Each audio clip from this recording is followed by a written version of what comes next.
જય શ્રી કૃષ્ણ મિત્રો, સ્વાગત છે તમારું જયશ્રીસ કિચનમાં। તો આજે આપણે બનાવીશું બટેકાની પૂરી। તો બટેકા પૂરી બનાવવા માટે આપણે અહીંયા બટેકા લીધા છે, 3 નંગ જેટલા બટેકા લીધા છે। મેં મીડિયમ સાઈઝના બટેકા લઈ લીધા છે અને તેમાં આજે આપણે મસાલાવાળી બટેકા પૂરી બનાવવાની છે। તો તેમાં મેં અહીંયા 1 ચમચી જેટલો આદુ મરચાંની પેસ્ટ, અડધી ચમચી અજમા અને અડધી ચમચી ચીલી ફ્લેક્સ લીધી છે અને અડધી ચમચી જેટલા મરી પાવડર લીધો છે અને તેમાં આપણે 1 વાટકી જેટલા લીલા ધાણા એડ કરીશું।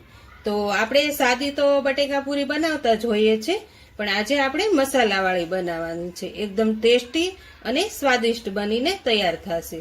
તો ચાલો આપણે બનાવવાનું શરૂ કરીએ। અહીંયા આપણે બટેકા પાણીમાં જ રાખ્યા છે, જેથી આપણા બટેકા કાળા ન પડે। તો આપણે બટેકાને ચાકાની મદદથી જ આપણે નાની નાની સ્લાઇસ કરી લઈશું। તો આ રીતે આપણે બધા જ બટેકાની સ્લાઇસ કરી લઈશું। તો અહીંયા આપણે બધા જ બટેકાની સ્લાઇસ કરી લીધી છે, આ રીતની આપણે પતરી પાડી લીધી છે, તમે જોઈ શકો છો। તો હવે તેને આપણે પાણીમાં જ રાખવાની છે, જેથી આપણી કાતરી કાળી ન પડે। તો હવે આપણે ચણાના લોટનું બેટર બનાવી લઈશું। તો અહીંયા મેં 1 વાટકા જેટલો ચણાનો લોટ લઈ લીધો છે। હવે તેમાં આપણે બધા જ મસાલા એડ કરી દઈશું। અહીંયા મેં ચણાનો લોટ ચાળીને લીધો છે, જો ચાળીને નહીં લ્યો તો ગાંઠા પડશે ને ચાળીને લેવાથી આપણો ચણાનો લોટ એકદમ બેટર સ્મૂથ જેવું બનીને તૈયાર થશે। તો હવે તેમાં આપણે બધા જ મસાલા એડ કરી દઈશું। તો અહીંયા જે આપણે બધા જ મસાલા લીધા હતા તે આપણે અંદર એડ કરી દઈશું।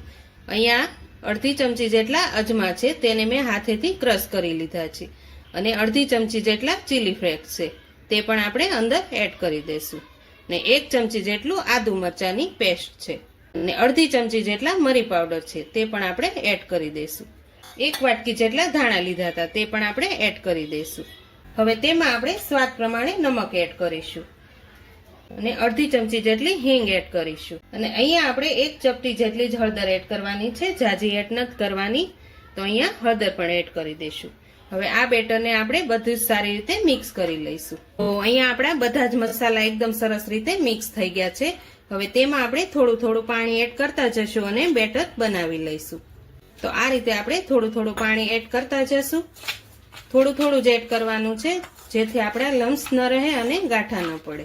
તો અહીંયા આપણું બેટર પણ એકદમ સરસ રીતે બનીને તૈયાર થઈ ગયું છે, જોઈ શકો છો તમે। આ રીતનું આપણે ઘટ રાખવાનું છે, જેથી આપણી બટેકા પૂરી એકદમ સરસ તૈયાર થાય। જો આ રીતે આપણે બેટરને રાખવાનું છે। તો અહીંયા આપણે તેલ ગરમ કરવા મૂકી દઈશું ને બેટરને 5 મિનિટ સાઈડમાં મૂકી દઈશું। અહીંયા આપણે તેલ ગરમ કરવા મૂકી દીધું છે। હવે તેલ ગરમ થાય પછી આપણે બટેકા પૂરીને તળી લઈશું। તો અહીંયા આપણું તેલ એકદમ સરસ રીતે ગરમ થઈ ગયું છે, હવે આપણે પૂરીને તળી લઈશું। તો અહીંયા આપણે એક પૂરી લેતા જઈશું, બટેકાની સ્લાઇસ છે તે, અને આપણે બેટરની અંદર આ રીતે રાખવાની છે। આ રીતે રાખી અને આપણે બધી જ પૂરીને તળી લેવાની છે। આપણે જેટલી સમાય તેટલી આપણે તેલની અંદર એડ કરી દઈશું। અહીંયા આપણે તેલની અંદર એડ કરી દીધી છે, હવે આપણે ચમચીની મદદથી પલટાવી લઈશું। તો આ રીતે આપણે જો ફૂલીને દડા જેવી થઈ છે, તો આ રીતે આપણે બધી જ પૂરીને પલટાવી લઈશું। થોડીક બ્રાઉન કલરની થાય ત્યાં સુધી આપણે તેને તળી લઈશું। તો અહીંયા આપણી પૂરી એકદમ સરસ રીતે તળાઈ ગઈ છે, હવે તેને આપણે બહાર કાઢી લઈશું। તો આ રીતની થોડી થોડી બ્રાઉન કલરની થાય ને તો એકદમ બહારથી ક્રિસ્પી અને ખૂબ જ સરસ ટેસ્ટી બને છે। તો હવે તેને આપણે બહાર કાઢી લઈશું। તમે જોઈ શકો છો આપણી પૂરી એકદમ સરસ ફૂલીને દડા જેવી થઈ છે। તો તમે પણ ઘરે આ રેસીપી જરૂરથી ટ્રાય કરજો। તો હવે તેને આપણે એક પ્લેટમાં કાઢી લઈશું। તો અહીંયા આપણે બધી જ બટેકા પૂરી તળી અને તૈયાર કરી લીધી છે, હવે તેને આપણે એક સર્વિંગ પ્લેટમાં લઈ લઈશું। તો તૈયાર છે આપણી મસાલાવાળી બટેકા પૂરી।